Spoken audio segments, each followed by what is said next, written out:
puedan resolver un problema de la red. Creo que estoy a 30 segundos de poderlo resolver del todo, porque yo vivo en una zona rural y llovió mucho y se me había dañado. Un momentico. Presidente, con gusto lo esperamos.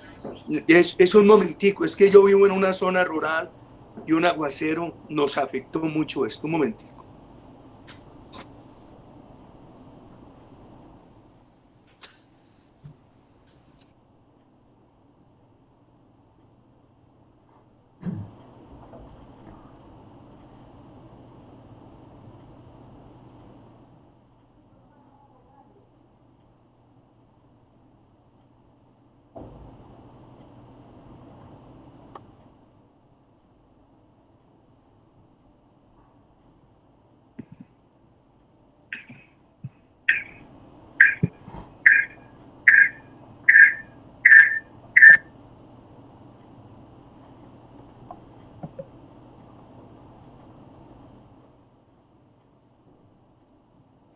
Queridos amigos, ¿cómo estamos? ¿Cómo estamos? ¿Aló? Señor presidente. Don Manuel, don Manuel. Señor presidente, muy buenos días. Es un honor tenerlo con nosotros. Entendimos las fallas porque aquí en Bogotá también ocurre lo mismo, pero vamos a dar inicio a la magna conferencia, señor presidente. A la gloria del gran arquitecto del universo, salud, fuerza, unión. La respetable logia Víctor Raúl Haya de la Torre, número 36, Oriente, Bogotá, Colombia, jurisdiccionada a la Gran Logia Occidental de Perú y bajo los poderes que me ha otorgado, declaro por iniciada la conferencia de la presente tenida blanca. Querido hermano secretario, a su orden, venerable maestro. servido leer el orden del día. Así será hecha, venerable maestro. Orden del día, Bogotá, 27 de mayo de 2021. 10ª Conferencia Internacional. Vamos a dar lectura a la orden del día. Vamos a iniciar con un minuto de silencio por las víctimas del COVID-19, por la pandemia, y también por la masacre de los 16 personas fallecidas en el BRAI, en el Perú, por Sendero Luminoso, que murieron cruelmente asesinadas. Posteriormente vamos a entonar el himno nacional de la República de Colombia. Vamos a entonar el himno de la República del Perú. Posteriormente vamos a tener la presentación de la conferencia del doctor Álvaro Uribe Vélez, a cargo del gran canciller Manuel Meoño Tábara, y la conferencia del doctor Álvaro Uribe, y después vamos a tener un ciclo de preguntas y respuestas. Cerramos con el himno de la masonería y terminamos el cierre de la conferencia. La orden del día ha sido leída, mi querido y venerable maestro. Procederemos al minuto de silencio por la víctima del COVID-19 y por los 18 inocentes asesinados por ese grupo de Sendero Luminoso.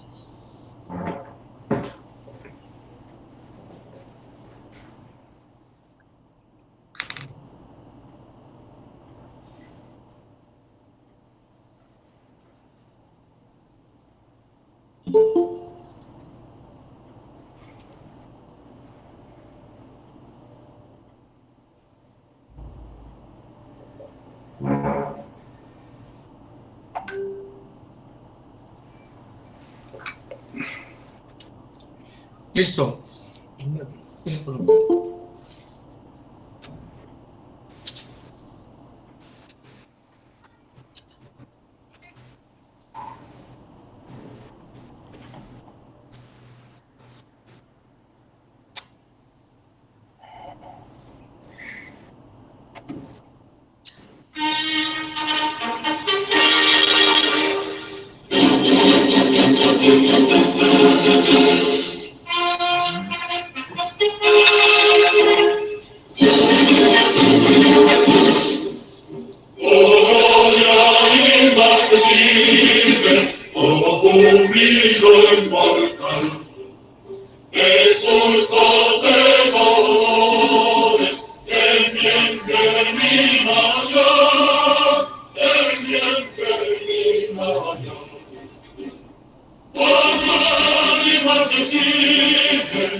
¡Viva Colombia!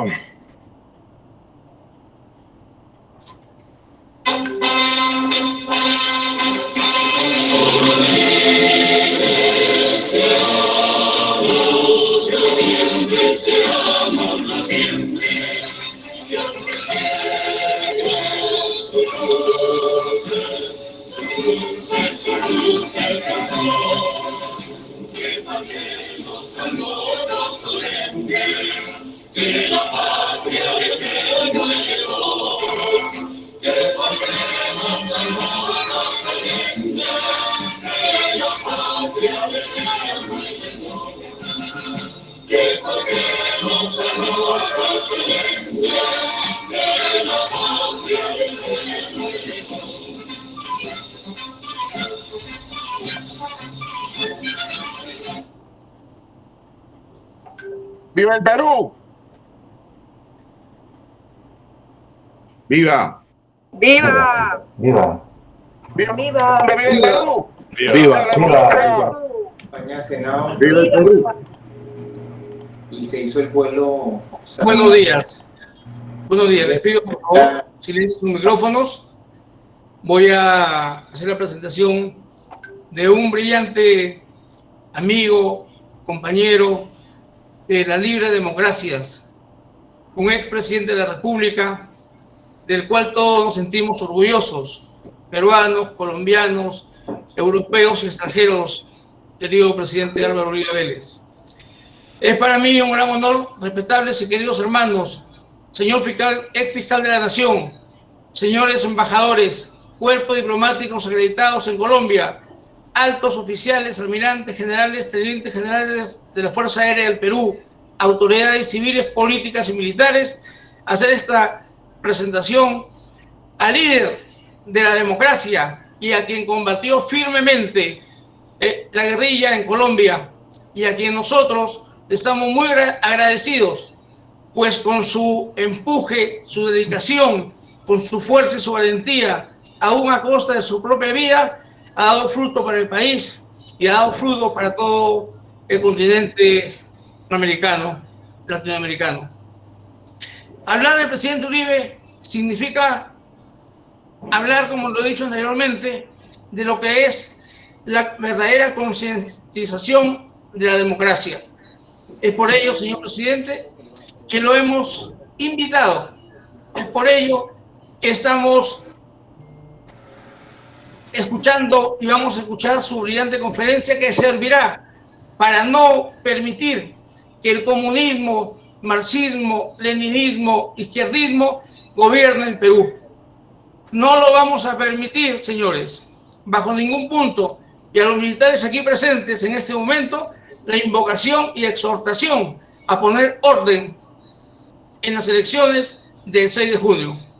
Señor presidente, tiene usted el uso de la palabra. Muchas gracias, doctor Manuel. Quiero saludarlos a todos ustedes, muy especialmente al exfiscal del Perú, al cuerpo diplomático y a cada uno de ustedes. Quiero hacer una referencia hacia Colombia, una hacia Perú y abrir a las preguntas de ustedes. Colombia vive un momento de mucho riesgo. Yo creo que entre el 2012 y el 2010 las llamaradas de la violencia se redujeron a cenizas.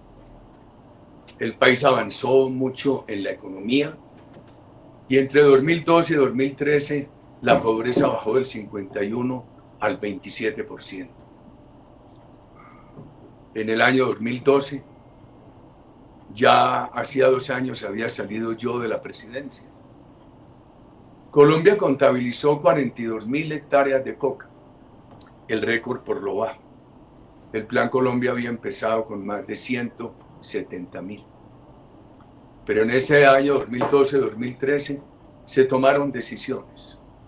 Se anunció desde La Habana que el narcotráfico para la FARC no era delito político, era delito político, que no tendría extradición, que tendría cárcel, que no habría fumigación, que la erradicación tendría que ser totalmente voluntaria y que habría elegibilidad política. Ese récord de 42.000 hectáreas por lo bajo empezó a revertirse y en el año 2018 se sumaron 209.000 hectáreas de coca. El país volvió a encender las cenizas y volvimos a las llamaradas de violencia. Desde ese año 2013, con las reformas económicas se tomaron más impuestos, más gasto público, desconfianza de inversión. Prácticamente hasta el 2018-19 no volvimos a tener crecimiento real per cápita, una gran desaceleración de la economía. Pero además se estancó la reducción de la pobreza. No volvimos a crear empleo. El presidente Duque en el 2018 hace unas reformas, restablece la confianza, baja impuestos, elimina prácticas corruptas con el Congreso, la economía mejora mucho en el 19.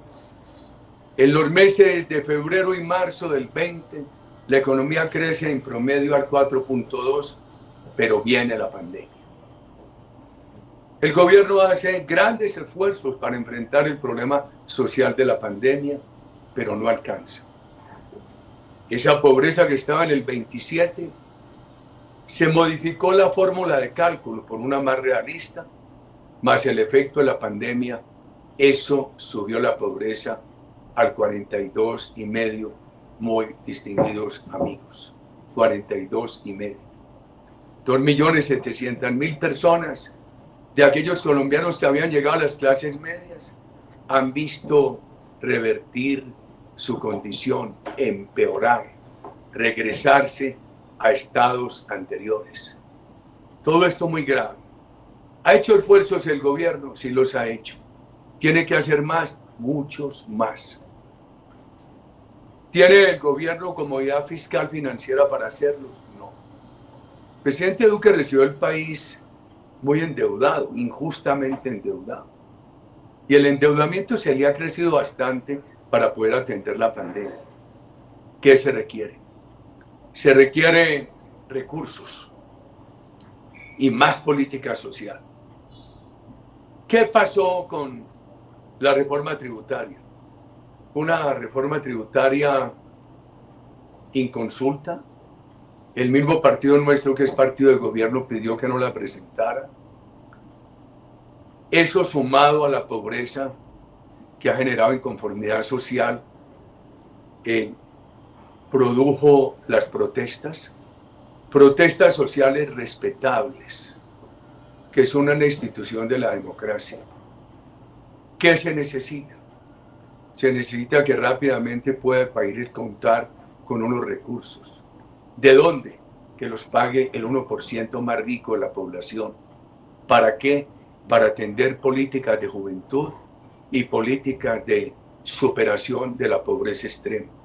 No me voy a referir a propuestas concretas, queridos amigos, salvo una pregunta de ustedes. Quiero hablar del tema general. Los temas sociales agravados por la pandemia requieren soluciones sociales. Por supuesto, la recuperación de la economía es fundamental. El país iba a tener un rebote este año de 6% de crecimiento de la economía, lo cual ayudaría mucho. Pero tememos que con este mes de bloqueos eso se puede afectar muchísimo. De otro lado, la violencia. La violencia se le anunció al presidente Duque desde que se posesionó como presidente. Lo desafiaron que le mantendrían las calles incendiadas y lo han logrado. Esta es una violencia premeditada, orquestada. Mientras las protestas son espontáneas, tienen las protestas toda la justificación social, hay que responder con soluciones sociales. Esta violencia es una violencia financiada por el narcotráfico, estimulada desde afuera, está destruyendo la economía y muchos ciudadanos pensamos que obedece a una combinación marxista de formas de lucha. Cuando yo era joven estudiante de la Universidad Pública en Colombia, los grupos extremoizquierdistas se dividían entre los que querían ascender por la vía armada y los que querían llegar al poder por la vía electoral. Hoy hay una combinación de formas de lucha. Hay una violencia, un vandalismo, unos saqueos, unos bloqueos a la economía para destruirla, que busca producir un resultado electoral en las elecciones de 2022. ¿A qué nos puede llevar eso? A hacer una tercera Cuba o una segunda Venezuela. Puede haber una expropiación masiva con Venezuela, de pronto no. Pero es que si restringen la empresa privada y la asfixian y la vuelven inoperante, la desacreditan más. Porque un país con un emprendimiento privado inoperante, queridos amigos, es un país que no avanza en lo social. Entonces, cualquiera de esos dos escenarios, el más improbable, expropiaciones masivas como en Venezuela, o el más probable, restricciones asfixiantes a la empresa privada, pueden crear más dificultades sociales en Colombia. Soluciones hoy. Hoy hay dos soluciones. Soluciones sociales para lo social. El gobierno las tiene definidas. Tiene que tramitarse con rapidez esa reforma tributaria, explicarle claramente al país que es diferente a aquella que se retiró hace casi 4 semanas y que la pagaría apenas el 1% más rico del país. Y frente al vandalismo, frente al terrorismo, autoridad con toda firmeza. Y para eso hay que acompañar a las Fuerzas Armadas de Colombia. Las Fuerzas Armadas de Colombia son profesionales.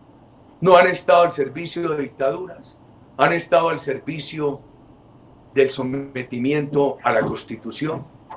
Nunca han sido favorecidas con impunidad. No han estado en la zona de confort de la impunidad. Y por eso no se les puede comparar con Fuerzas Armadas de otros países que tuvo la región. Colombia en el siglo pasado apenas tuvo 4 años de interrupción democrática.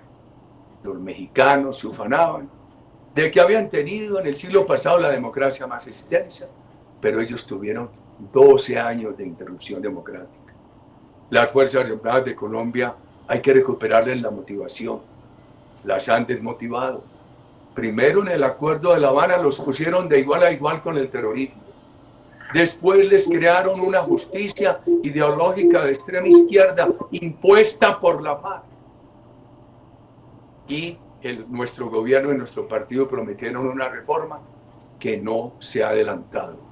Es una deuda con las Fuerzas Armadas de Colombia para que sus hechos los investiguen, los juzguen jueces imparciales, no la justicia impuesta por la FARC. Ha seguido una narrativa de debilitar a las Fuerzas Armadas. Hace pocos días decía yo, si las Fuerzas Armadas, la Policía de Colombia, no pueden cumplir con el deber de proteger la honra y la vida de las personas y los bienes públicos y los bienes privados, se corre el riesgo de volver a periodos muy difíciles de justicia privada, de paramilitarismo, que se desmontaron durante los gobiernos que yo presidí.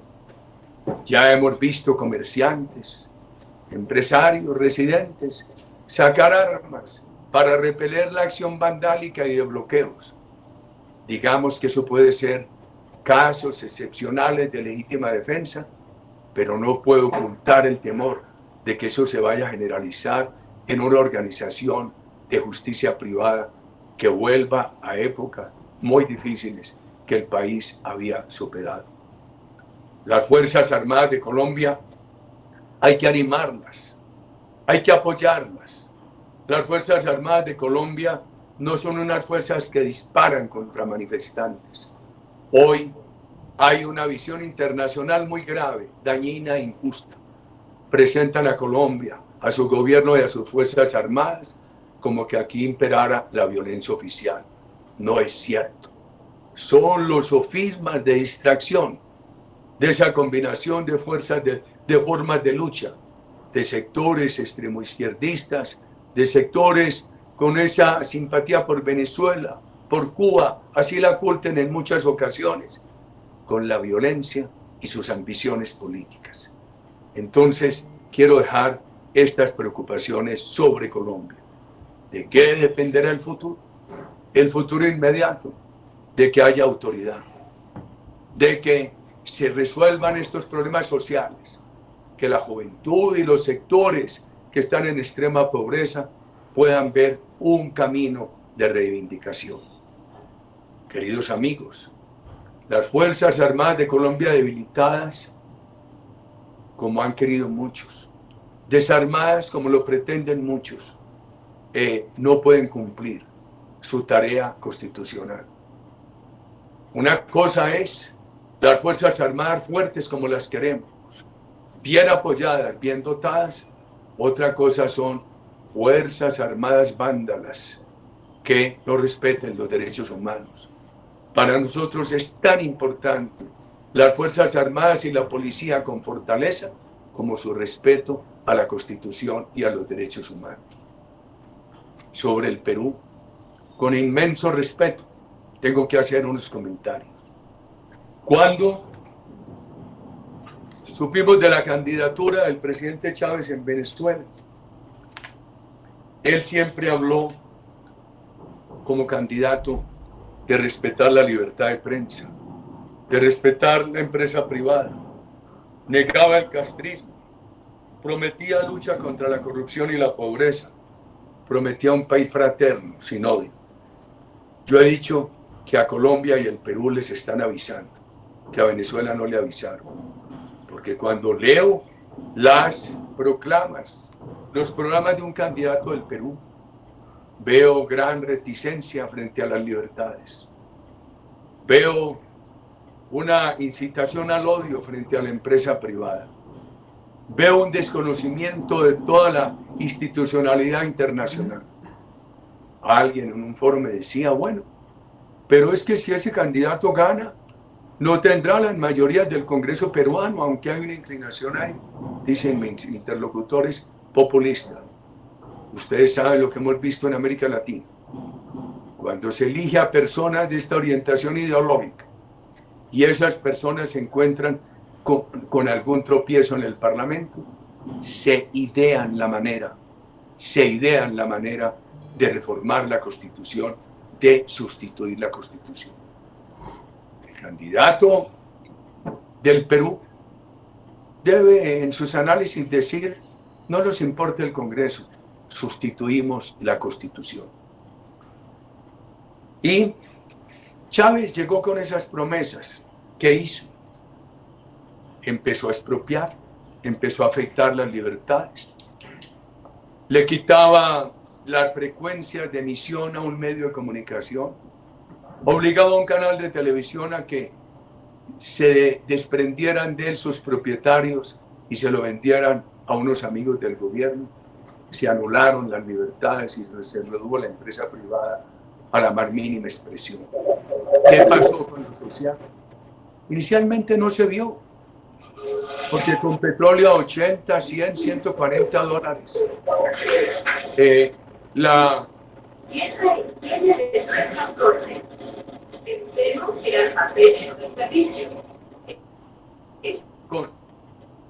con petróleo al precio que...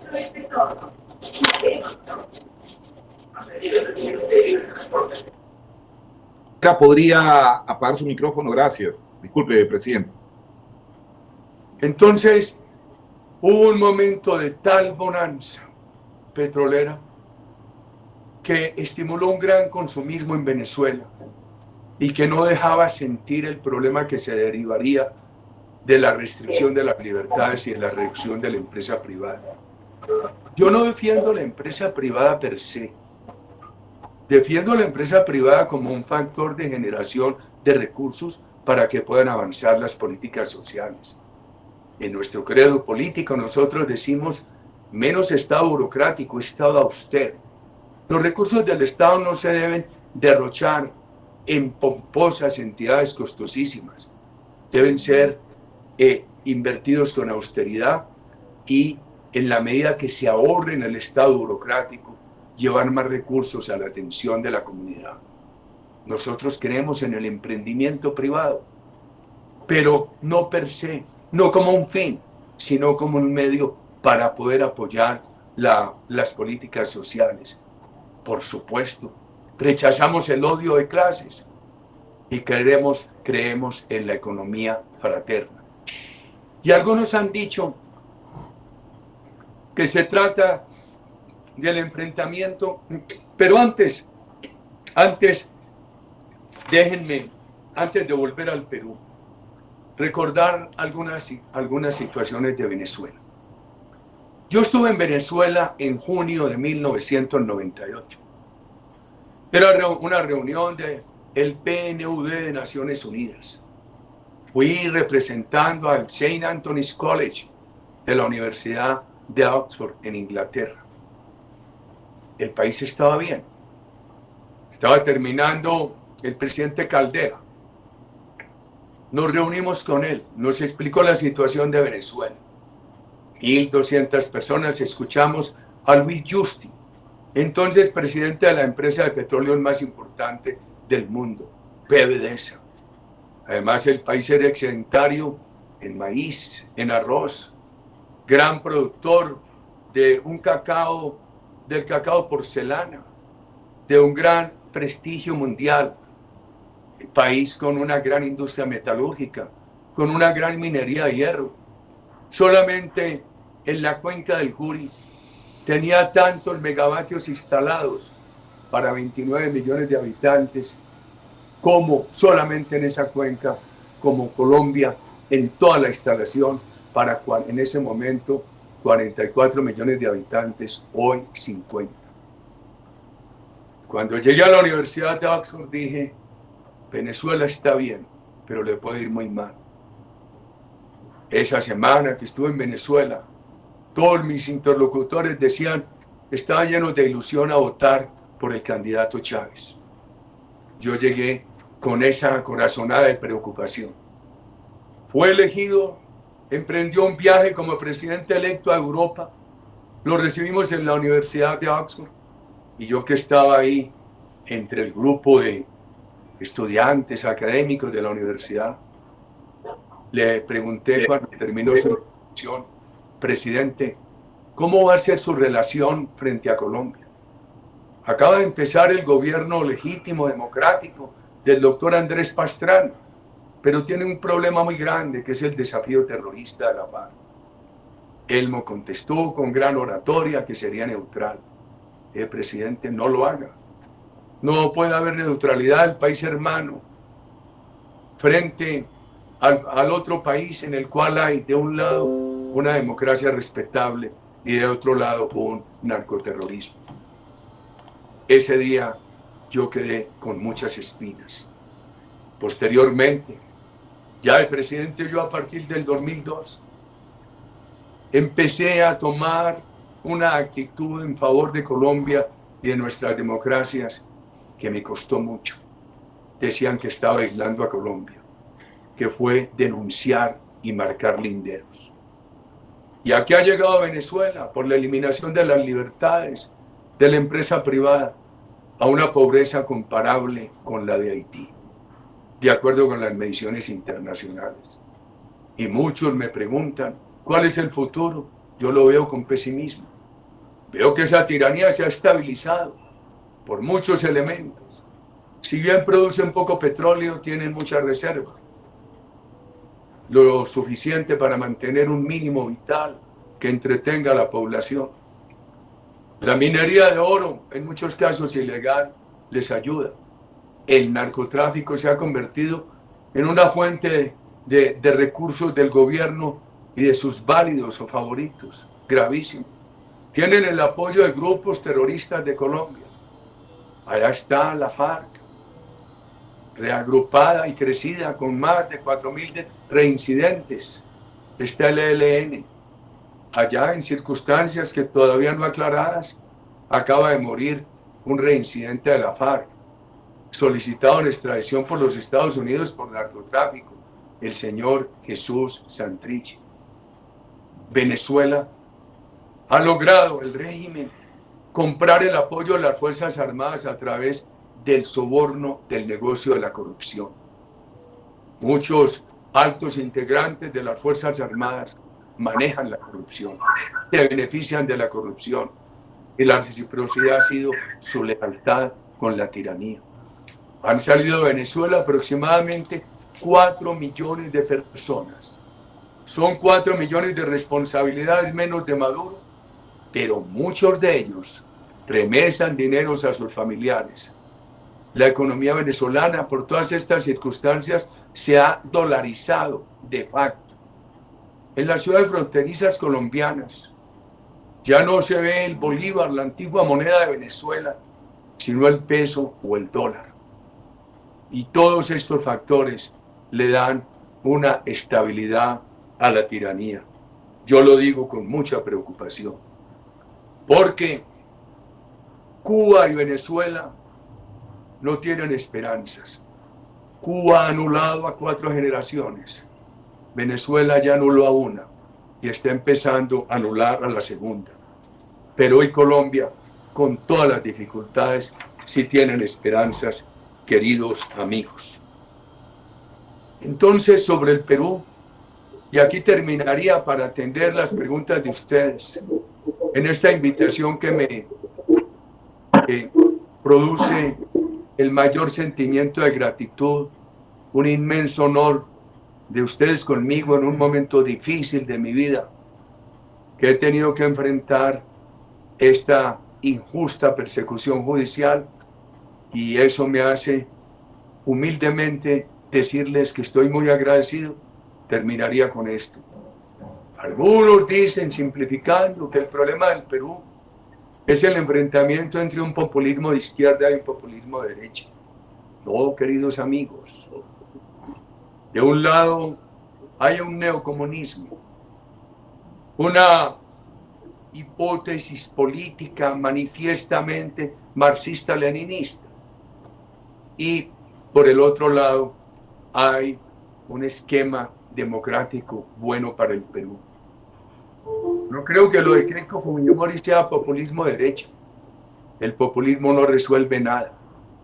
Cuando uno la oye, le observa su actitud, le sigue el diálogo que ha tenido por las redes con el maestro Mario Vargas Llosa, uno puede concluir que Ella quiere expandir la empresa privada, resolver problemas sociales de fondo y crear condiciones de fraternidad en el Perú, que es lo que se requiere. Con inmensa gratitud por la generosidad de ustedes, de todos ustedes, apreciado doctor Manuel, cualquier pregunta que quieran hacer y que yo pueda responder con el mayor gusto. Gracias, presidente.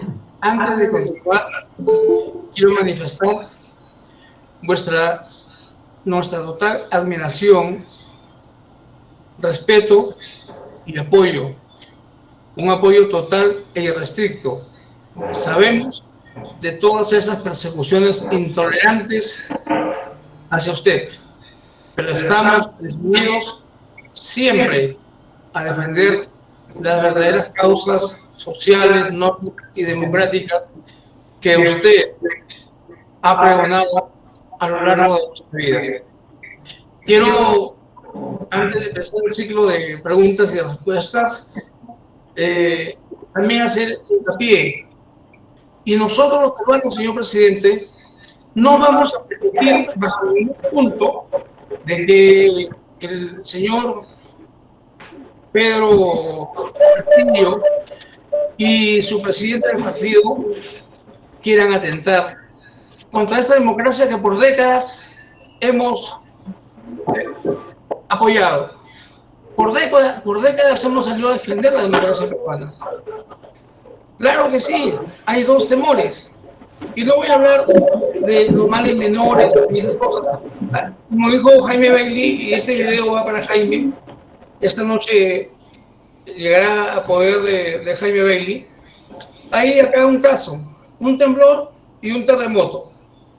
Me inclino más bien por el temblor, que no va a acabar con nuestras casas, con nuestra democracia, que va a ser un temblor menor a este terremoto tsunami que llegará si es que no salen a votar los peruanos por defender la democracia peruana. Llegará este señor y se quedará 10, 15 o 20 años, porque no hay comunista que dé oportunidades. Se va a querer quedar en el poder, a trincherar en el poder.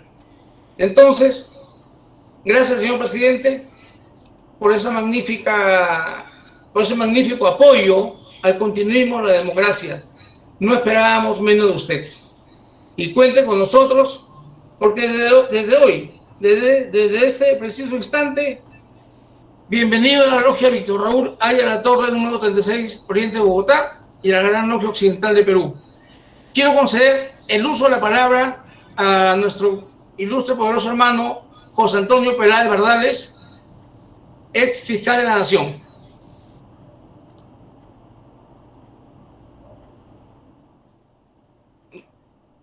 Parece que tiene problema de comunicación. Entonces, el embajador José Luis Pérez Sánchez Cerro. José Luis. Ahora tenemos nosotros problemas de comunicación acá. Aló. Buenos días. Sí. Muchas gracias, señor presidente Álvaro Uribe. Yo fui embajador del Perú durante su gobierno y tengo muy buenos recuerdos de su país y obviamente de la gestión de acercamiento que traté de realizar con Colombia durante su gobierno. Fui testigo de sus acciones políticas y sociales en favor del pueblo colombiano y de la sólida amistad que usted pregonaba quería Colombia con el resto de los países latinoamericanos. Durante mi gestión fundamos en el oriente de Bogotá la logia Víctor Raúl Ayala Torre, en honor del ilustre peruano que lleva su nombre. Y hace más o menos 20 años en el oriente de Bogotá, y fui con honor su primer venerable maestro.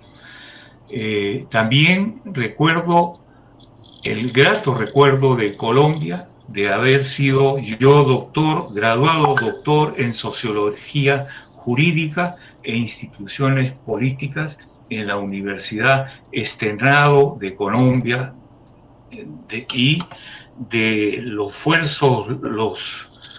fuertes lazos que realicé durante mi gestión como embajador del Perú en favor de los vínculos con Colombia y con su gobierno. Muchas gracias, señor presidente, por su excelente disertación y bienvenido. Gracias. Don Manuel, simplemente para darle los agradecimientos al embajador José Luis, lo recuerdo mucho y es un actor más que testigo de la confraternidad de nuestras patrias. Muchas gracias, don Manuel. Sigan, por favor. No, presidente, a mí simplemente Manuel, no don Manuel, simplemente Manuel, presidente. Tiene el uso de la palabra José Antonio Peláez Bardales, ex fiscal de la Nación.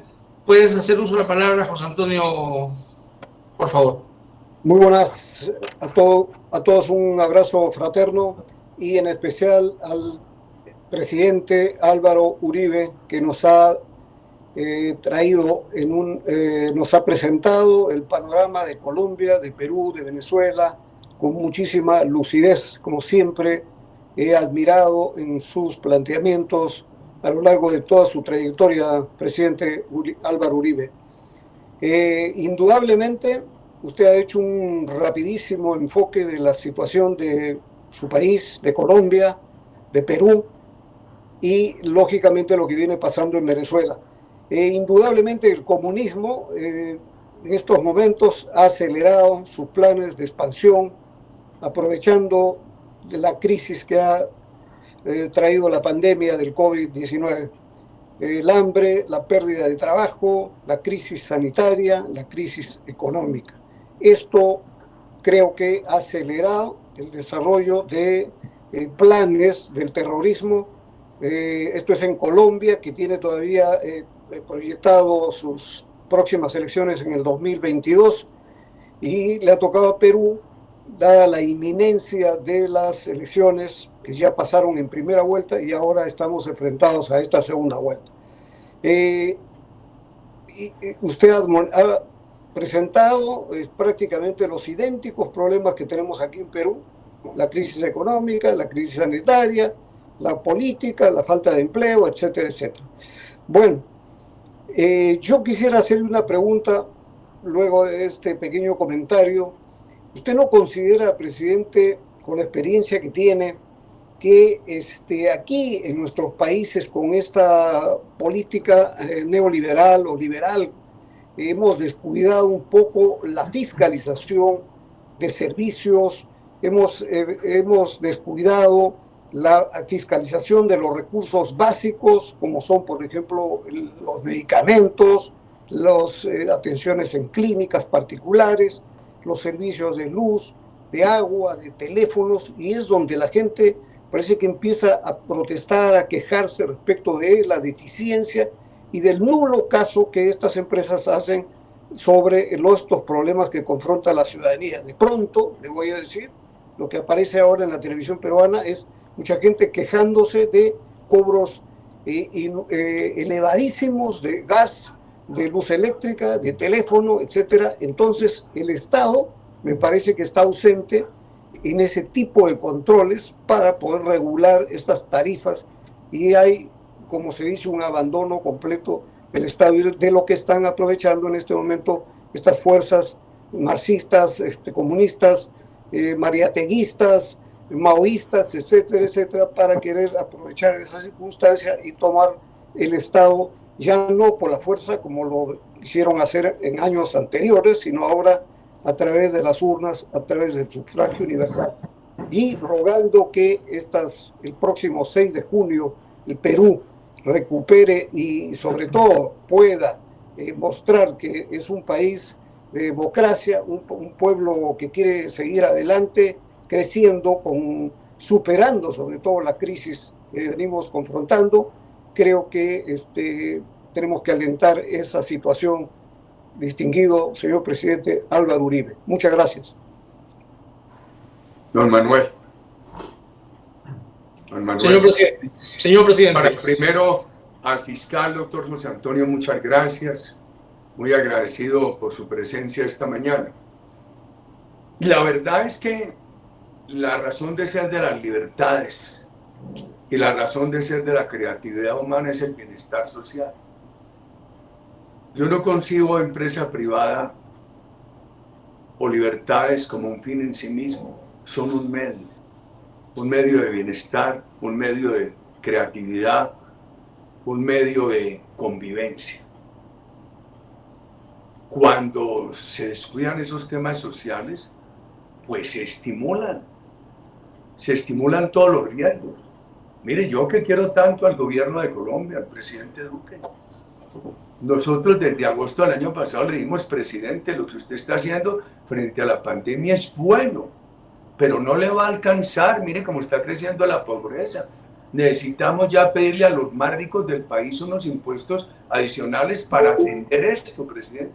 Al principio no quisieron, después presentaron una reforma equivocada, se dejó crecer esta pobreza y hay razones justas de inconformidad. Ojalá ahora el gobierno pueda corregir, y eso lo han aprovechado los violentos y los extremoizquierdistas. Yo no podría estar más de acuerdo con usted, doctor José Antonio. Nosotros, en la defensa de las libertades del emprendimiento, tenemos que defenderlos como medios para el bienestar colectivo. De lo contrario, se vuelven indefensables, doctor José Antonio.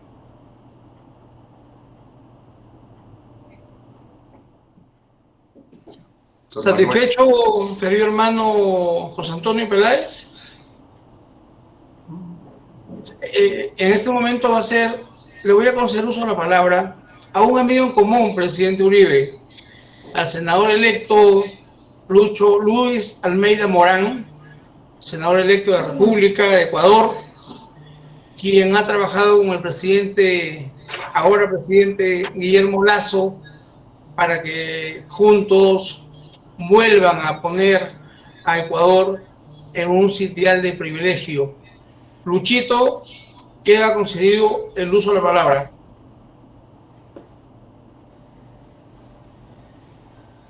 Lucho. Me está diciendo que viene un tema. Muchas gracias, excelentísimo presidente Álvaro Uribe. Tuve el gran honor de darle la mano en alguna ocasión. Estuve allá en su tierra, justamente en su ciudad, donde el gobierno correísta hasta nos infiltró a unos agentes allí. Usted debe recordarse, persiguiendo a uno de los legisladores suplentes ecuatorianos. Estuve yo allá con usted. Y bueno, nosotros lo que sí aprendimos es que nos teníamos que unir para poderle ganar a este fascismo del siglo XXI, y lo hicimos bien. Nosotros acá en Ecuador hicimos a través de la radio, porque la radio llega a todos los lados, una especie de contagio, de decirle a la gente qué es lo que significa Venezuela, y el pánico de no caer en Venezuela, en el hambre, en la desesperación, en todo esto nos permitió a nosotros ganar la presidencia de la República con un candidato que no tenía tantas opciones y subió el 150% en su votación, cual es Guillermo Lasso Mendoza. Hicimos un gran trabajo, ¿no? Y yo creo que allí, viendo la experiencia de Chile, nosotros en Ecuador en octubre, que se gastaron alrededor de 50, 60 millones de dólares para destruir Quito y las ciudades. Lo mismo hicieron en Chile, lo mismo hicieron ahora en Colombia, en nuestra hermana República de Colombia, y pues lo intentan hacer en Perú. En Perú hay que hacer lo mismo, hay que hacer con esta experiencia, entrar a la gente a decirle, bueno, ¿quieres ser Venezuela? ¿Quieres vivir en hambre? ¿Quieres vivir en miseria, pidiendo caridad en las calles? Entonces eso nos va a ayudar mucho. Yo reconozco el gran señorío y la gran porte y talla del presidente Álvaro Uribe Vélez, un gran líder latinoamericano. Hay que recoger también la experiencia, pero Colombia, que tiene un buen ejército, se ha mantenido. Hay que hacer alguna estrategia para poder lograr vencerlo. Yo conozco qué es lo que podría hacerse, pero en todo caso yo creo que esto nos sirva para nosotros hermanarnos aún más en toda América Latina, pese a que uno de los líderes nuestros, Jaime Nebot, del partido al cual yo pertenezco con él, yo estoy pues en una posición de construir, de ayudar. Ha habido una cierta diferencia porque el correísmo de una u otra manera se nos quiso infiltrar. Vamos a ir adelante, ¿no? Entonces, esta conferencia tiene que servirnos para algo grandioso, queridos amigos y hermanos. Muchas gracias, Luis Almeida Morán. Don Manuel. Don Manuel. Sí, saludar al senador Ruiz. Recuerdo con gratitud su visita a mi casa. Felicitar al gran pueblo ecuatoriano. Acaban de librar no una batalla, una odisea. En defensa de la democracia, remontaron los obstáculos que parecían insuperables. Hoy lo único que podemos decir es éxitos, Ecuador, éxitos, presidente Lasso, éxitos, senador Luis. Necesitamos los éxitos de ustedes como un punto de referencia a todo el continente. Muchas gracias, presidente. Es también un amigo en común. Quiero conceder eso la palabra a un gran hermano y amigo, facilitador y componedor en el Perú, Alejandro Jiménez Morales, ex viceministro de Pesquería, gerente general de Osquitel, presidente del Poder Judicial y defensor del pueblo. Alejandro, tienes concedido el uso de la palabra. También es miembro de mi logia, presidente Víctor Raúl Ayala Torre. Gracias, hermano Manuel. Señor presidente Uribe, un gran placer y una gran satisfacción verlo nuevamente. Yo también soy oficial de la Marina, muy amigo de un colaborador tuyo, el almirante Rodolfo Amaya, quien fue mi alumno de helicópteros en la Marina, y decirle que tuve la gran suerte de conocerlo a usted en la feria de Andicom en Cartagena, la feria de comunicaciones allá por el año 2009-2010, y realmente usted es un estadista, disculpe que lo diga para usted, pero es un honor y es usted un lujo para el continente. Lo conocí también en el honoris causa de San Ignacio de Loyola, aquí en Perú, que le dio la universidad con Raúl Díaz Canseco. Señor presidente, nosotros estamos a 2 semanas de un riesgo muy grande y hemos perdido como Perú, como país, el tema de la educación y los jóvenes.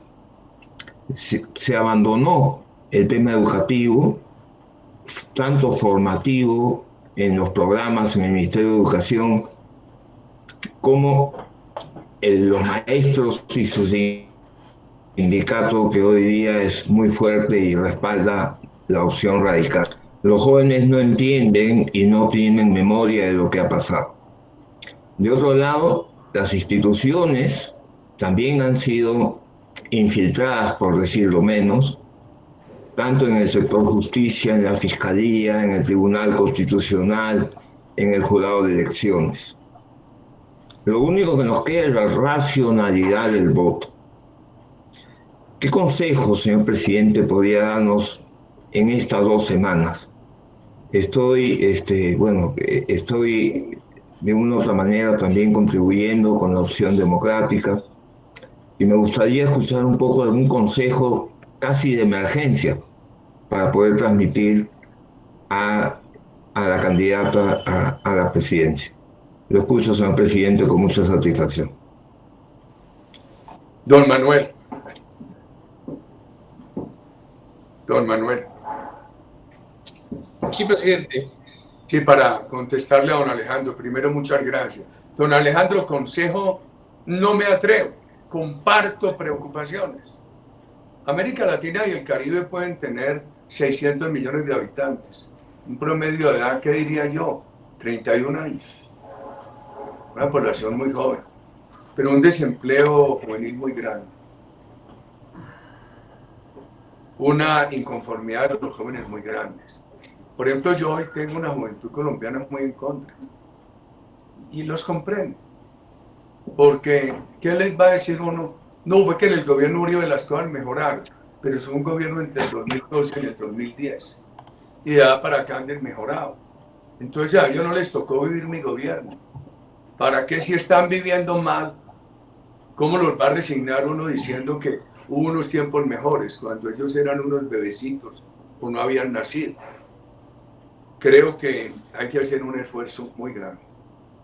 Un esfuerzo de valores y un esfuerzo de oportunidades. Hay que inculcarle los valores democráticos, cívicos, los valores de familia, el valor de la convivencia. Que la pandemia lo ha cambiado todo, digamos. Ha cambiado mucho el relacionamiento de los seres humanos. Para esta reunión, muchos de ustedes habrían tenido que venir a Bogotá u otros a Lima y yo moverme de mi casa desde la zona rural de Antioquia, cuya capital es Medellín, al sitio donde se diera esta reunión. El mundo de las plataformas, el mundo digital, ha tomado unas velocidades sorprendentes. Que necesitamos cuidar los recursos ambientales, por supuesto. Que tenemos que llegar a energías alternativas que frenen el deterioro del planeta, por supuesto. Que una mejor educación, claro que sí. El gobierno del presidente Duque en Colombia ha aumentado el presupuesto educativo en un 30%. Pero ese presupuesto que llega a las universidades no lo sienten las familias. Un edificio de una universidad, una mejora de una universidad, la familia siente es la gratuidad de la matrícula. Ahora se está avanzando y por eso estamos pidiendo recursos al 1% más rico del país para que se pueda garantizar para los 3 sectores de menores ingresos gratuidad en la matrícula universitaria. Pero hay otra conformidad. Y sería para los que están en la universidad. ¿Y qué hacemos los que no están? También va a haber que comprometer a las universidades del continente a unos pensums académicos más ágiles, ampliar mucho cobertura a través de estas formas digitales, virtuales, híbridas. Yo creo que Colombia lo tiene que hacer. Aquí todavía hay rectores de universidades pidiendo recursos presupuestales muy altos para edificios en esta época digital. Por ejemplo, que un médico necesita estar haciendo unas prácticas en un hospital, sí, pero muchos temas lo puede estudiar digitalmente. Un ingeniero, un químico, un físico necesitan ir a unos laboratorios, pero también hay laboratorios virtuales. La ciencia ha avanzado mucho. Creo que hay que llegarle al bachiller. Nosotros en Colombia venimos proponiendo, y eso va lento, que todo bachiller de Colombia se pueda graduar, bachiller académico y técnico, y con una inducción, con una introducción a la programación de computadores. Un joven colombiano, peruano, que se gradúe de bachiller con esas condiciones, en cualquier parte del mundo tiene éxito. Eso hay que hacerlo. El empleo de los jóvenes.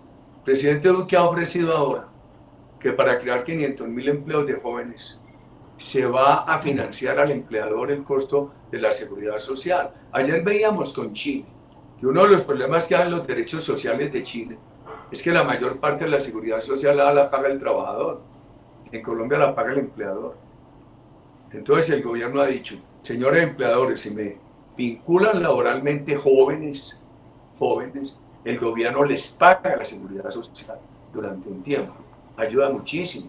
El partido nuestro está proponiendo además unas disminuciones de las jornadas de trabajo para tener un ambiente más amable, sin necesidad, sin que ello implique reducir los ingresos.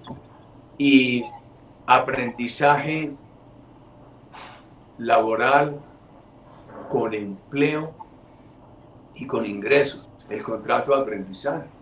Hemos propuesto que como una política de choque frente a este desempleo juvenil, Colombia permita que cualquier muchacho menor de 30 años, que sea bachillero, técnico, tecnólogo, profesional universitario, y no haya tenido un empleo formal, pueda ser contratado como aprendiz. Mínimo 1 año, máximo 2 años. El presidente Duque ha sacado ahora unas ofertas de beneficio para que los jóvenes entre 22 y 28 años puedan comprar vivienda. Y me explicaba el ministro que una pareja joven con esos beneficios, una pareja de los menores estratos de ingresos, los menores niveles de ingresos, va a poder conseguir vivienda, etc. Yo creo que hay que hacer esfuerzos muy grandes en nuestros países para capitalizar los emprendimientos de los jóvenes. Y esto va a exigir ahorros en el Estado, derrota de la corrupción. Esto va a exigir algo más de impuestos de los sectores más pudientes, ayudas de los bancos internacionales, etc. Un programa de juventud, doctor Alejandro, se lo digo yo, que hoy por estas circunstancias políticas y por el gobierno y lo que me ha pasado, tengo bastante oposición en sectores jóvenes del país que se los han llevado al otro lado, pero eso no ha sido obstáculo para que sigamos buscando políticas de juventud, estimado doctor Alejandro.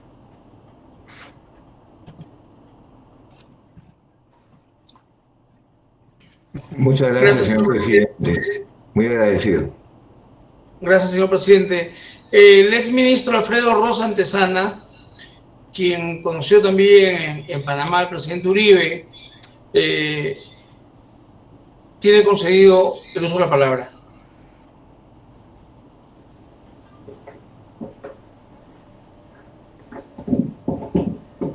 Puedes intervenir, Alfredo.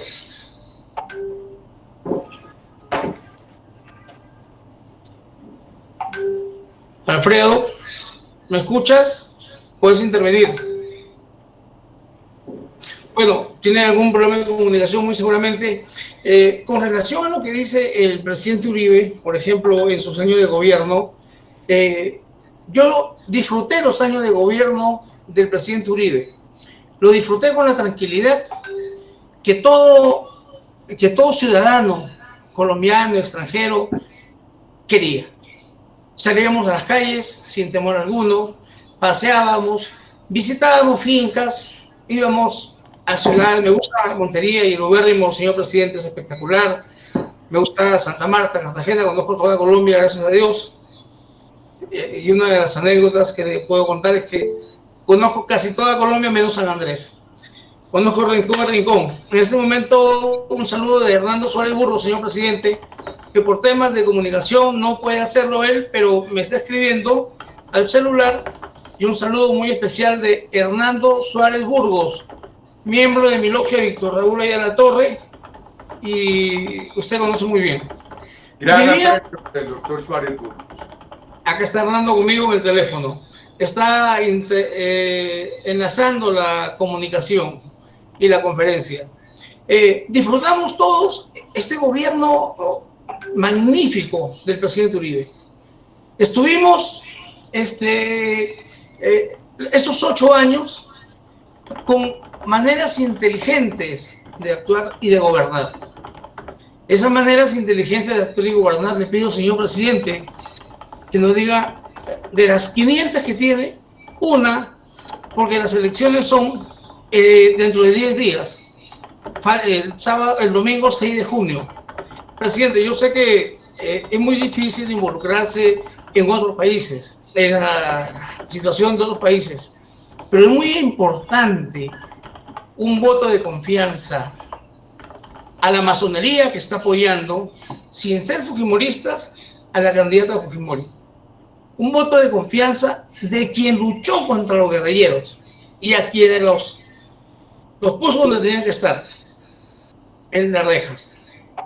Entonces, señor presidente, deme un solo consejo, como lo pedía Alejandro, pero se lo pido yo, en nombre de la masonería y por el cargo que ostento en este momento ya que soy el vocero de la masonería ante Keiko Fujimori. Solo uno, señor presidente.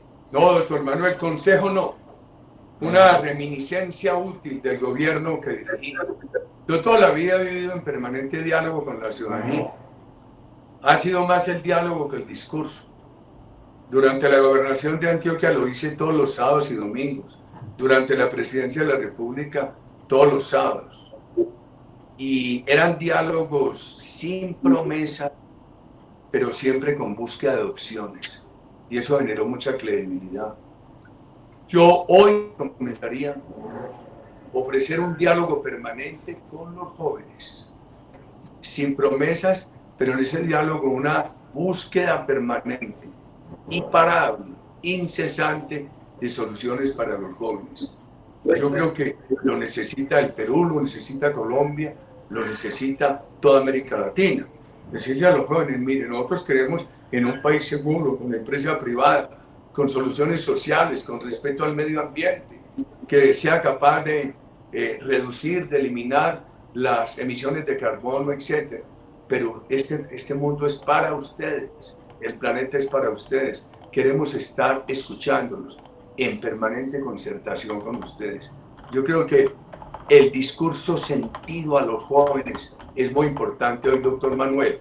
He visto que ha aparecido aquí en los avisitos de la pantalla una serie de preguntas.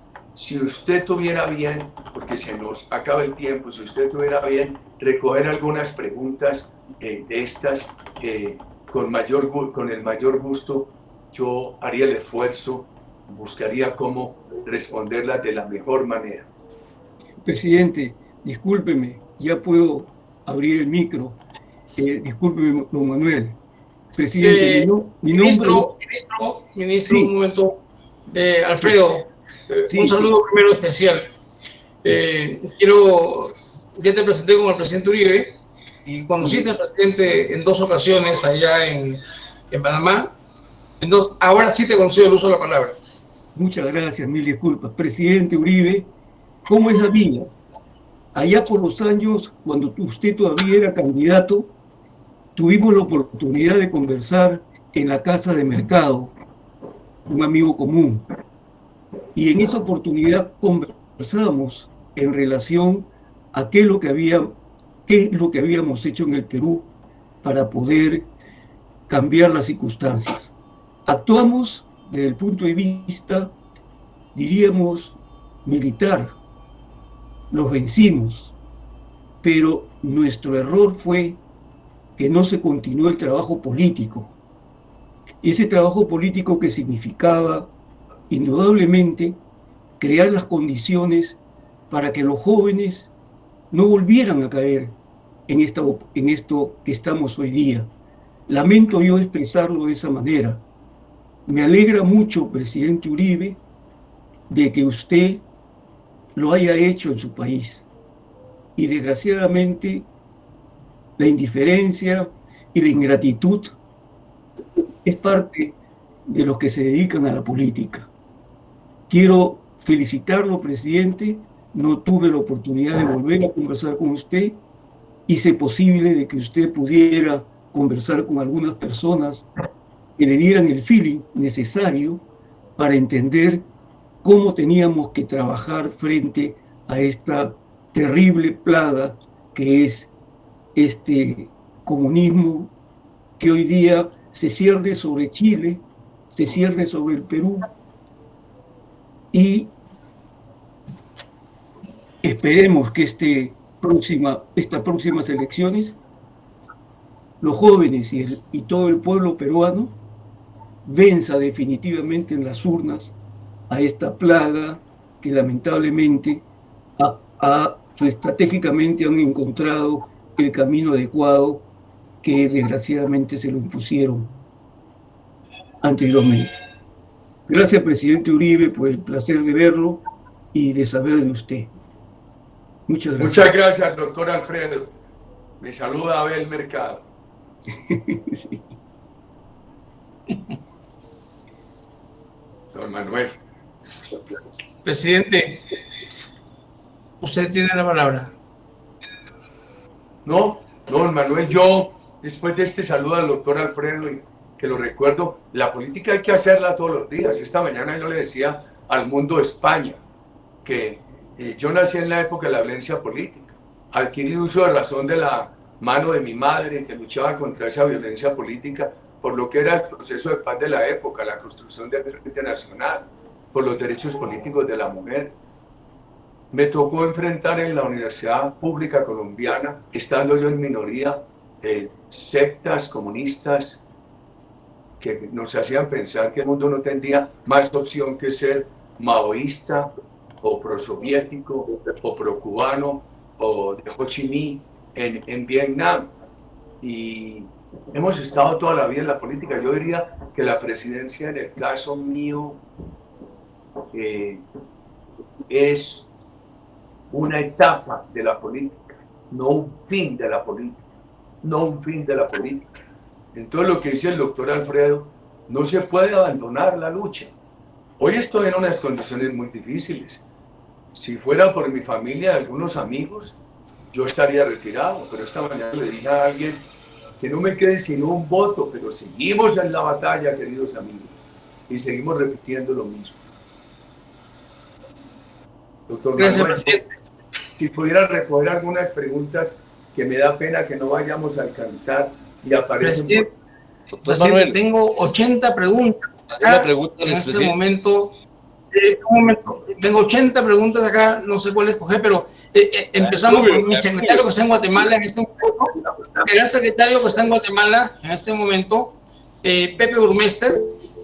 Pepe, ¿me escuchas? Sí, te escucho, sí, gracias Manuel. Tienes la palabra, señor hermano secretario.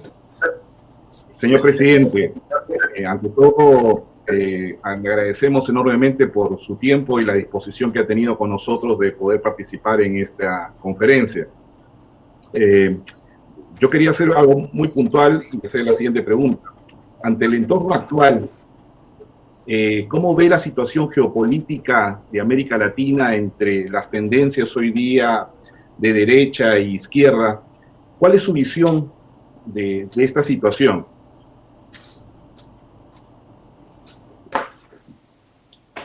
Pepe, qué difícil una generalización. Tenemos un problema que nos ha afectado mucho, que es la pandemia. Pues ya esta mañana hablábamos de Venezuela, de Perú, de Colombia. No sé qué va a pasar en Argentina. País tan rico, pero ya con pobreza del 40%.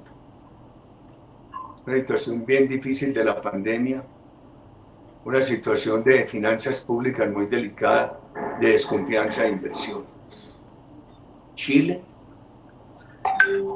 si se pasa del Estado subsidiario al Estado garantista, no hay problema. Pero si se van más allá y se acercan al Estado totalitario, se crea un gran problema. Si hacen eficaces derechos sociales y convierten la Constitución chilena y la vida chilena más eficaz en lo social, no hay problema. Si pasan de la Constitución de derechos a la Constitución de restricción de libertades, crean un problema. Si le imponen obligaciones sociales a la empresa privada, pero la dejan avanzar, no hay problema. Si la restringen de tal manera que la vuelvan inoperante, se crea un problema muy grande, porque con la empresa privada inoperante desaparecen las causas de construcción de bienestar, y eso lleva a que una sociedad con empresa privada inoperante, sin avance el bienestar, sea una sociedad con más disgustos permanentemente. La situación de México me sorprende, porque yo no he visto un ataque del presidente López Obrador a las libertades ni a la empresa privada. Yo diría que eso hay que seguirlo observando. Quiero volver a estudiar en los próximos días la situación de Guatemala, de El Salvador, la situación de Honduras, pues es muy preocupante la situación de Nicaragua y todo el cambio institucional del presidente Bukele en El Salvador. no genera peligros para la empresa privada y hasta hoy no lo genera para las libertades, confiemos que su juventud y sus arrojos lo lleven a ser muy equilibrado. Porque el cambio de las Cortes, por ejemplo, ha creado en algunos ciudadanos del continente alguna preocupación. Yo creo que vamos a necesitar modelos exitosos. Por ejemplo, Panamá ha sido un modelo exitoso. Necesitamos que Ecuador ahora sea un modelo exitoso. Necesitamos que lo que falta del gobierno Duque en Colombia sea exitoso para poder trabajar con paradigmas, con puntos de referencia, con ejemplos. Porque oponernos al otro modelo, sin mostrarnos otros modelos exitosos, nos queda muy difícil. El discurso de hoy hay que avalarlo con hechos, muy estimado doctor Pepe. Muchas gracias, presidente. Gracias, presidente. Definitivamente hay demasiadas preguntas. Sé que usted está muy ocupado.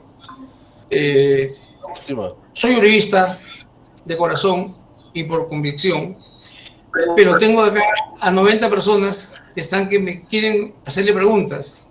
Entonces el malo de la película voy a ser yo, presidente, porque no les puedo conceder una sola palabra a todos ellos. Si quiere alguna cosa, doctor Manuel, si quiere junte 4, yo tomo nota y le respondo con el mayor gusto. Perfecto, tengo politólogos, tengo médicos, colombianos, peruanos, americanos, españoles, están en este momento con preguntas en mi teléfono. Voy a tomar las 4 y, presidente, a través de su jefa de prensa, quien facilitó esta conferencia, se las haré llegar y la grabación del mismo también. Quiero, antes de terminar, delante de usted, señor, Pluvio, por favor, tiene su sola palabra con el presidente Uribe. Corto y breve, por favor. Corto y breve. Doctor Álvaro Uribe, ¿cómo está? Un saludo. A ver, lo escuché muy atentamente en torno a la sucinta y brillante exposición y el análisis que hace, no solamente a nivel de los países vecinos, sino también la parte geopolítica que dice nuestro querido hermano secretario. Y pues efectivamente coincido con usted en los aspectos del peligro que se avecina para la democracia, las democracias en América Latina. Pero en su gobierno se hablaba de la seguridad democrática. Yo he planteado en estos modernos, en este tiempo, que debe existir es una seguridad jurídica, además de la seguridad democrática para todos los ciudadanos, una seguridad jurídica y una seguridad social adecuada para que los ciudadanos sepamos a qué atenernos en nuestro país. Como colombiano, como abogado litigante, veo y conocí parte de su proceso por los medios, viendo la inseguridad en que nos estamos debatiendo todos los colombianos frente a unas peleas casadas que no le garantizan ni a usted ni a ningún ciudadano un debido proceso en torno a sus relaciones con la justicia.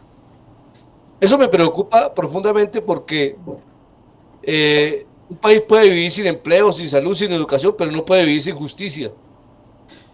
Y donde no hay esa seguridad para los ciudadanos de acceder a ella, ¿qué garantías se deben proponer hacia el futuro, por un lado? Y por el otro lado, el problema de la migración hacia Colombia y la laxitud que ha tenido.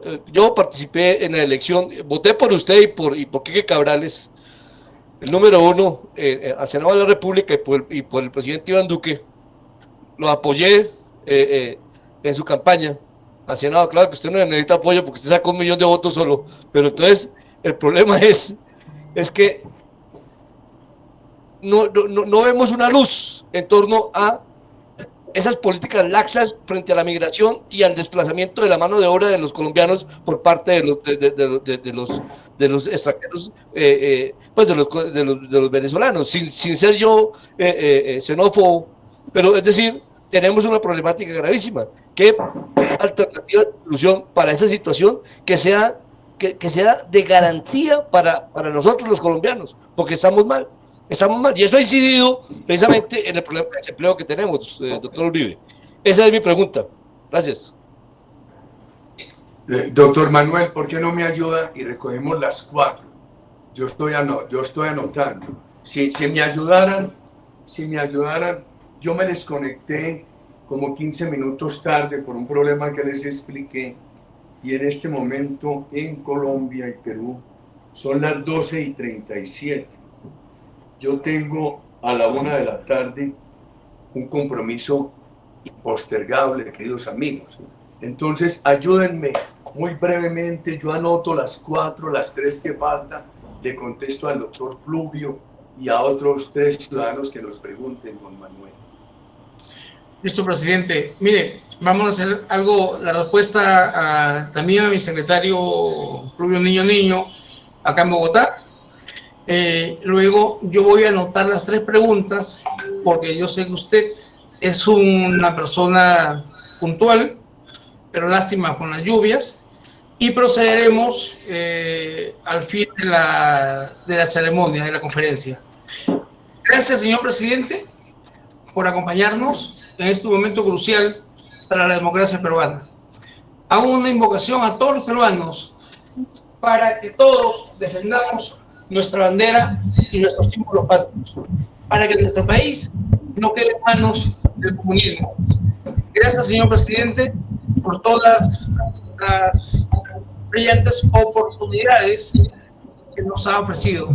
Desde ya, el saludo reverendo de todos los países participantes en esta conferencia. Que Dios y el gran arquitecto del universo os siga protegiendo a usted y a vuestra familia.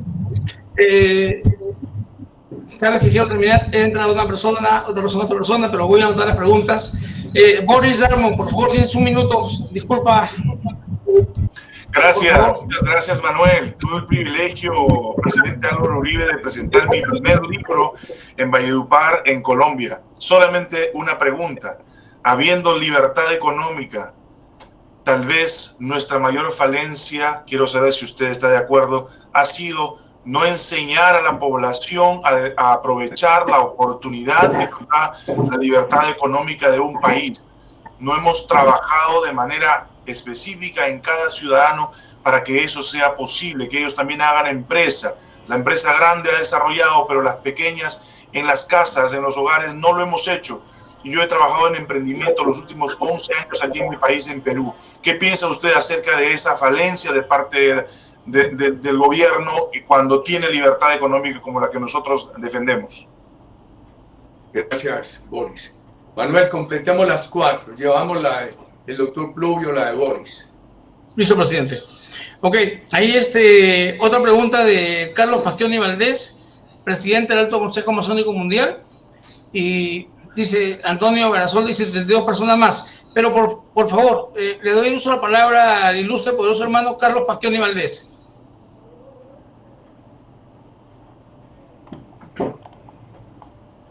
¿Tiene concedido uso de la palabra?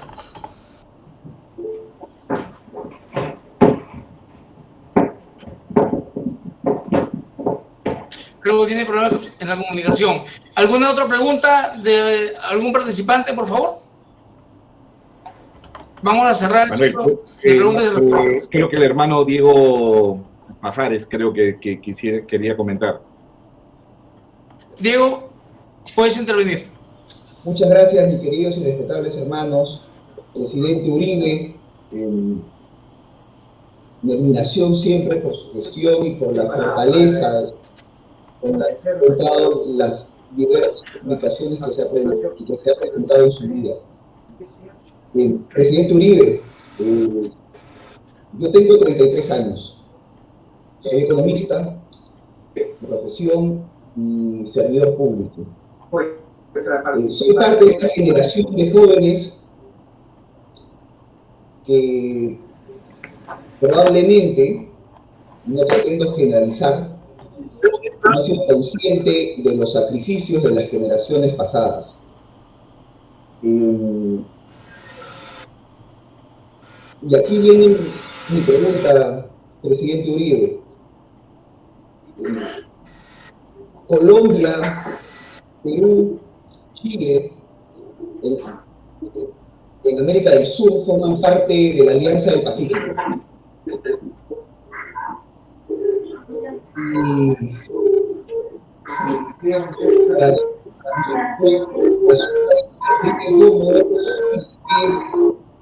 Parece que tenemos... No, don Manuel, algo pasa. Danilo, ¿podrías apagar tu...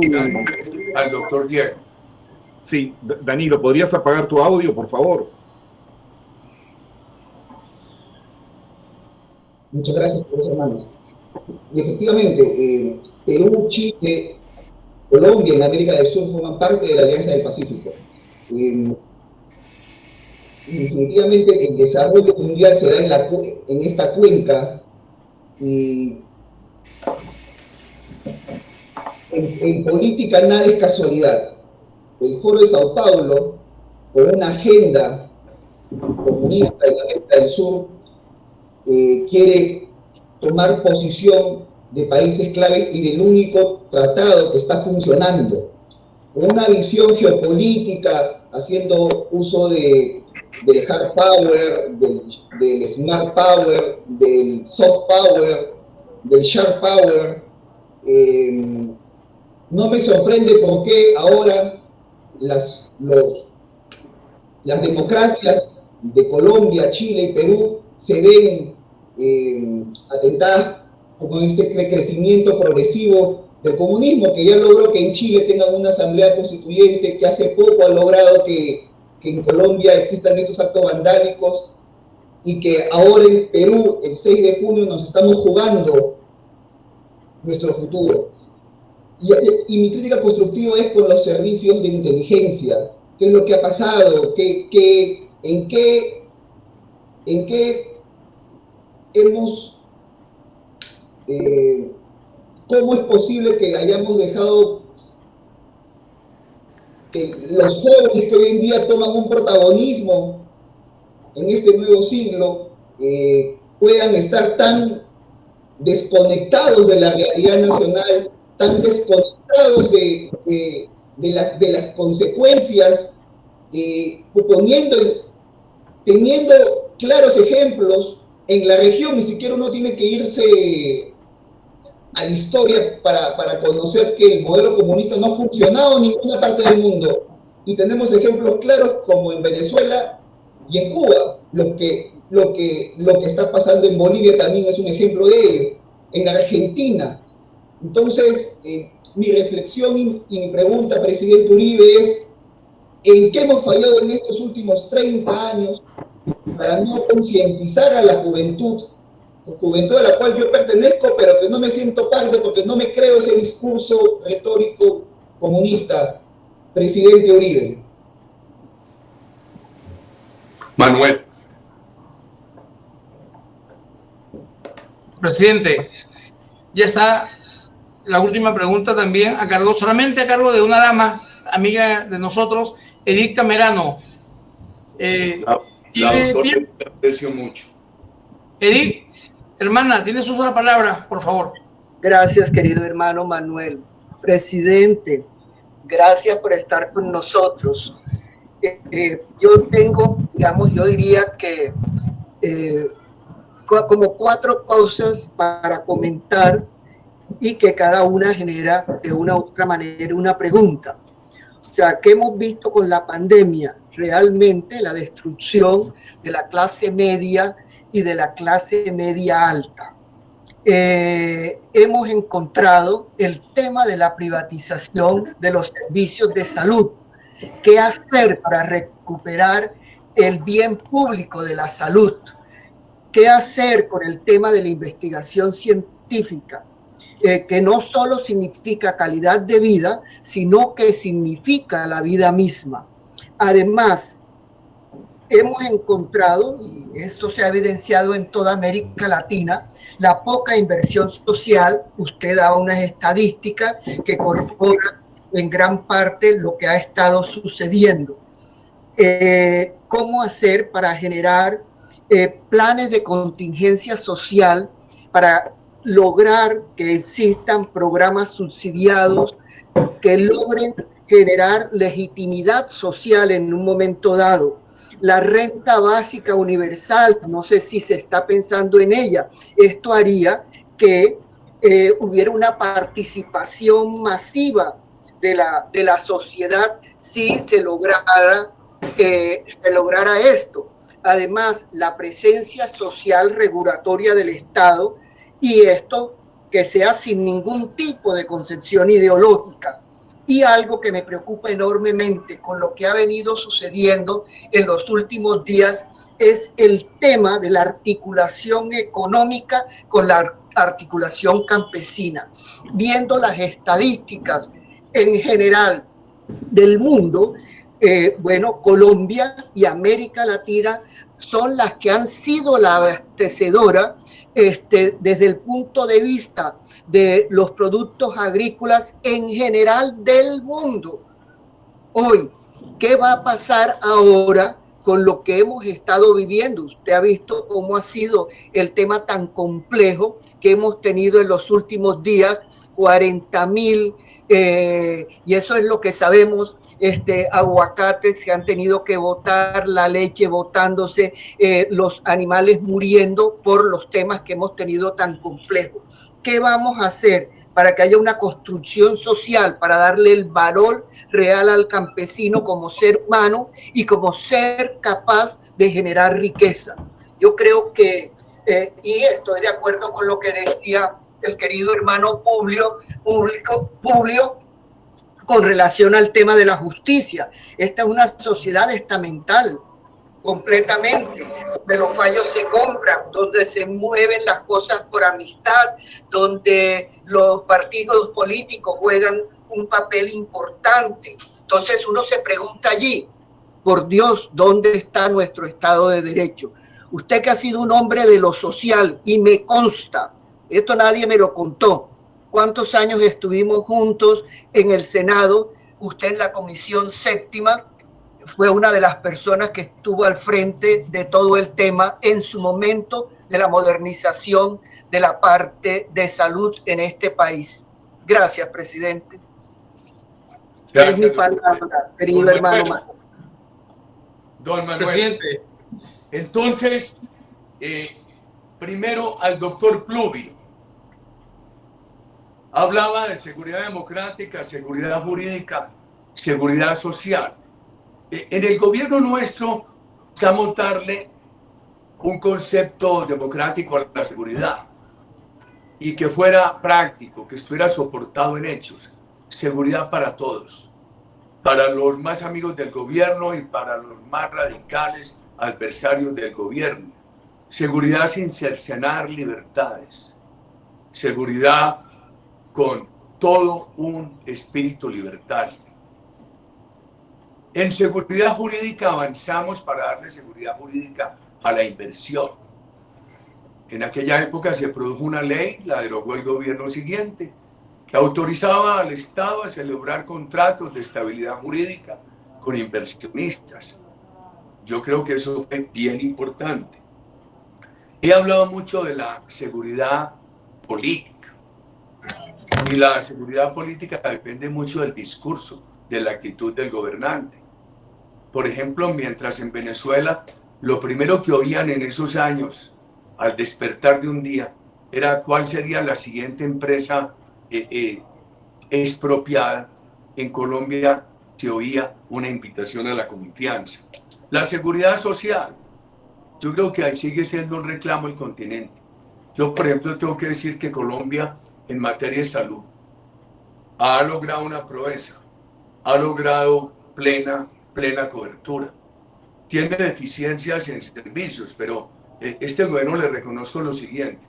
En esta pandemia, las estadísticas internacionales muestran que los colombianos han sido ciudadanos del mundo que menos han tenido que gastar dinero de bolsillo para atender los gastos de la pandemia. Este gobierno ha avanzado, ha pasado de 5.700 UCI a 12.000 UCIs. Creo que han intervenido aseguradoras públicas de cajas de compensación y privadas por mal manejo, sobre todo por corrupción. El sistema colombiano es muy equilibrado entre lo público, lo privado sin ánimo de lucro y lo privado, pero ha habido abusos y ha habido corrupción. Creo que el atraso, y tenemos que desatrasarnos, es en vacunación. También hay un atraso muy grande en pensiones, sobre todo por la informalidad. Usted habla del tema de la justicia. Creo que el gran problema de la justicia hoy es la politización.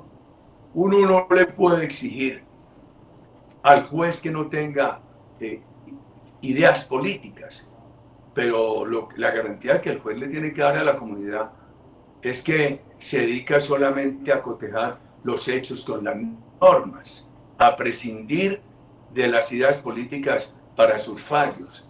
Y entonces preguntan mucho, ¿cuál es la solución frente al tema de politización de la justicia, de sectores que han cogido la justicia como un botín de guerra? Yo diría que en las más altas cortes se necesita magistrados o jueces que lleguen ya en una edad avanzada, con un gran antecedente en la academia, en la judicatura o en el ejercicio, que estén periodos largos, si se quiere vitalicios, que no salgan a ejercer, a recibir poderes de quienes pasaron por esas cortes. Yo diría que evitar la silla giratoria, queridos amigos, y disciplinar la justicia. Colombia acaba de elegir una comisión de disciplina judicial para disciplinar la justicia, pero yo estoy pensando que esa comisión tendría que tener las características de consejo de ancianos, para que sean personas que no tengan ninguna ambición, doctor Pluvio. La migración. Yo creo que yo no habría hecho nada distinto frente a la migración venezolana. Venezuela recibió a 1,5 millones de colombianos en el pasado, le fue bien allá. Yo creo que Colombia no podría restringir esta migración. Ya estamos llegando a un punto donde no cabe más y hay un problema de pandemia. Que Colombia sea generosa con 1.300.000 venezolanos que en el país tiene que serlo. Lo que parece que no puede ser indulgente. Si hay un venezolano delinquiendo, lo tienen que procesar. Lo que no podemos permitir es la indulgencia. Boris habla de la libertad económica, enseñar a aprovechar.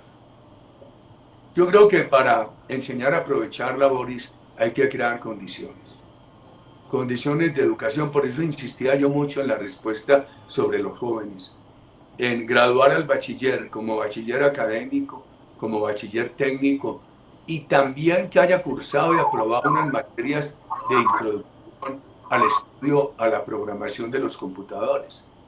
Creo que eso puede ayudar mucho, y se necesitan fondos de capital de riesgo para ayudarle a los jóvenes. Con el Servicio Nacional de Aprendizaje de Colombia, los gobiernos que yo presidí hicieron un esfuerzo con un fondo que se llamó el Fondo Emprender. Pero los esfuerzos para adoptar de capital de riesgo las iniciativas de los jóvenes se necesitan. Los estados pueden contribuir a través de recursos fiscales o a través de garantías a esos créditos. Ahí hay una gran necesidad, estimado Boris. El joven doctor Diego habla de la Alianza del Pacífico y pregunta qué ha pasado con la inteligencia. Yo no soy optimista hoy sobre la Alianza del Pacífico. Realmente no sé qué está pensando México. Veo la llama de la Alianza del Pacífico apagada en Centroamérica. Creo que el gobierno de Colombia, que entra a su año final, y el gobierno de Ecuador, que empieza, son bastante amigos de la Alianza del Pacífico. Esperemos qué va a pasar ahora en el Perú. Y Chile también es una incertidumbre con la constituyente y la elección presidencial en diciembre. Inteligencia. Pienso que el debilitamiento de las Fuerzas Armadas de Colombia, a lo cual me referí, estimado doctor Diego, al principio, también se presenta en el debilitamiento de su inteligencia. Por ejemplo, las autoridades colombianas no anticiparon la magnitud de la violencia que estamos viviendo hoy.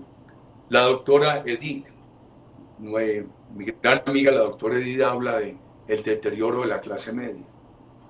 Yo diría que frente a la clase media necesitamos dos cosas. Necesitamos el rebote de la economía. Y hoy en Colombia ese rebote se está afectando por este tema de los bloqueos y de la violencia. Y necesitamos apoyarla, especialmente con gratuidad universitaria para sus hijos, con recursos de crédito. América Latina va a tener que ser más generosa en el crédito y los bancos multilaterales van a tener que ayudar a esto. Aquí la ortodoxia va a haber que revisarla, porque la situación social de nuestros países es muy grave. Esto que dice la doctora Edith de la clase media. Ahora hay unos sectores de clase media que al regresarse, como hay 2.700.000 colombianos, los van a tener que subsidiar, no hay duda. Ya me refería al tema de salud. Por ejemplo, en Colombia, la mayor parte del costo de cotización lo paga el empleador o el Estado. En Chile lo paga todo el trabajador. Chile va a tener que hacer una reforma ahí. Y yo creo, por ejemplo, uno no puede tener un plan de salud de acuerdo a lo que el trabajador pueda comprar. Uno tiene que tener un plan de salud completo para todos los ciudadanos y que sea eficaz. Si eso se logra y hay solidaridad, no importa que el régimen sea mixto, que sea privado, público, etcétera, porque es tan grave un monopolio privado como un monopolio público ineficiente. Y todo eso se afecta es cuando hay corrupción. Que el tema de la ciencia, ojalá se avance en eso, doctor Edith. La inversión social, pues el gobierno ha venido avanzando con el tema de ingresos solidarios, ojalá, hay que financiarlo. Y el tema de los campesinos, la América Latina es exportadora de alimentos. Yo creo que hay que ayudar mucho ahí, doctor Edith, y estos bloqueos en Colombia, usted lo anotó, han afectado mucho esa producción campesina. Yo soy de la idea que necesita la gran empresa agropecuaria, la mediana, la producción campesina y la integración entre todas ellas.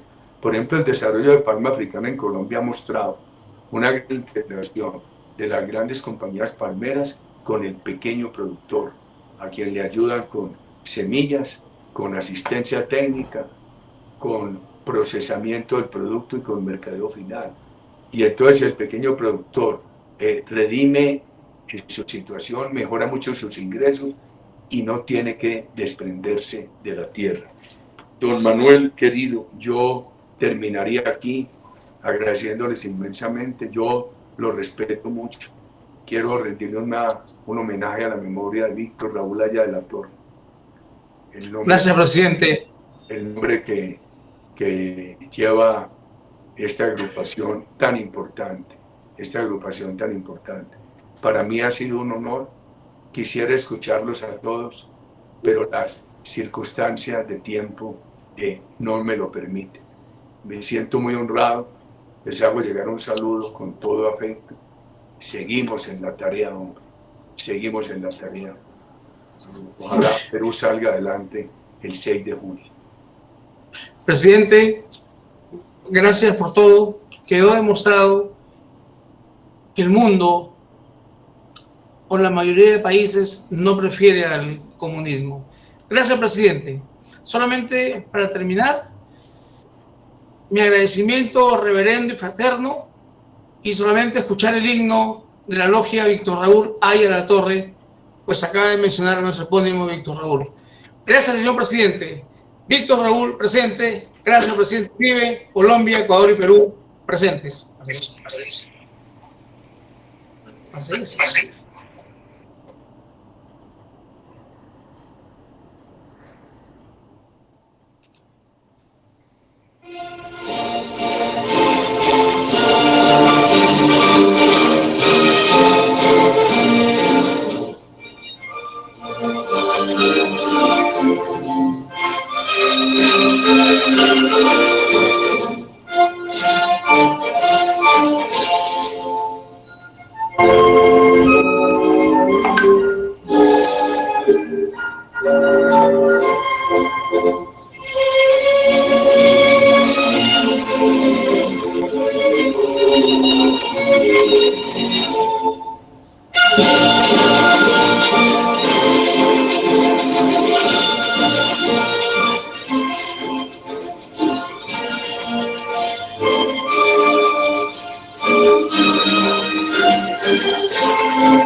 Muchas gracias, don Manuel. Muchas gracias a todos. De todo corazón. Hasta luego, presidente. Hasta luego, presidente. Hasta luego, Manuel.